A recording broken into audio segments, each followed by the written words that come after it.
Hi, everyone. In January, we held our very first partner meeting of 2022. Our partners got together and we talked about social media. We came up with a lot of tips and some ideas. We figured we'd share them on a short video for anyone who wasn't able to attend in January. We put everything into a couple of buckets: what you have to do, what you should do, and what would be great to do. Underneath what you have to do, we all agree that you have to have a social media presence. A lot of people are using social media today, and if you want your organization to be visible and to be out there and in front of people, you need to be on social media. You also need to follow, like, comment, and share content from similar accounts. Partner up with people. If there's someone else working on the same thing you're working on, like each other's accounts, make comments, share things. You need to have a strategy. And you need to figure out what it is you want your social media accounts to accomplish, to do. What is the purpose? How often are you going to post? Things like that. You need to know your audience and what platforms they're using. Not everyone is on Facebook. Same thing with Twitter. Not everyone's using Twitter. So find out what your audience is using. You need to monitor your feed because you have to remember that social media is a conversation. You want to respond to comments, respond to questions, keep the conversation going. Underneath our what you should do bucket, we said that you should cultivate a voice. How do you want to come across on your social media channels?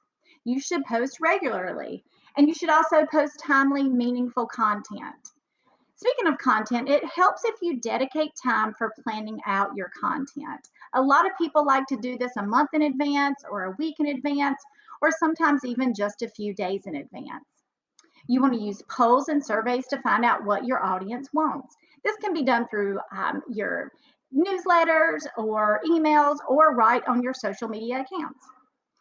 It's also helpful to have a social media policy that contains what to do about negative comments. You're going to get them. So, what are you going to do? How are you going to handle it? It helps if you schedule your post in advance. You can do this right directly in whichever social media platform you're using, or you can use something else like Hootsuite. And you should also make sure you're tagging your partners. These are things that would be great to do with your social media. Engaging directly is great. And a lot of people have used Twitter chats to engage directly. We have done that. Facebook Live events can get a lot of engagement. You might want to branch out to other social media outlets. And it's also sometimes really good to encourage community responses if you do get negative comments on a post. You can get a volunteer or maybe one of your key followers or advocates to engage with someone who posts negatively on your account. And then another thing that would be great to do, Facebook has a great feature in the Messenger part of it that does automatic replies. You can set up frequently asked questions and a lot of other automatic replies that are great to do. There's also some things that we came up with what not to do. One thing that's big is don't compare yourself to organizations that have more resources to dedicate to social media. If you are a small nonprofit, like many of us are, don't compare yourselves to the big ones. Don't let it overwhelm you. It can easily overwhelm you and take a lot of time if you let it. Don't keep doing the same thing if it isn't working. And so don't be afraid to try something new. Also, don't freak out if you make a mistake. Mistakes happen. You can delete posts very easily. Just don't make it too complicated and keep it simple. Don't be someone you're not. Remember, we talked about cultivating your voice. So stick with the voice that makes sense for you and your organization. Before you click share, please double check the facts. You definitely don't want to be an organization or a person who passes along misinformation. Sometimes when you're in charge of social media, you run out of ideas about what to post. So we came up with a list of some pretty good ideas. You can always share your website content. You can do a post where you define a key term. With North Carolinians for a Tobacco-Free Generation, we did a post to define synthetic nicotine. You can post a how-to. It needs to make sense for your organization, but like maybe it's something about how to start a community garden or how to find out who your legislator is or how to register to vote. A behind the scenes post is always fun. A lot of us are working from home, and just share what your staff or your team is doing behind the scenes. It's always good to interview someone. We do some spotlight interviews and they get a lot of engagement.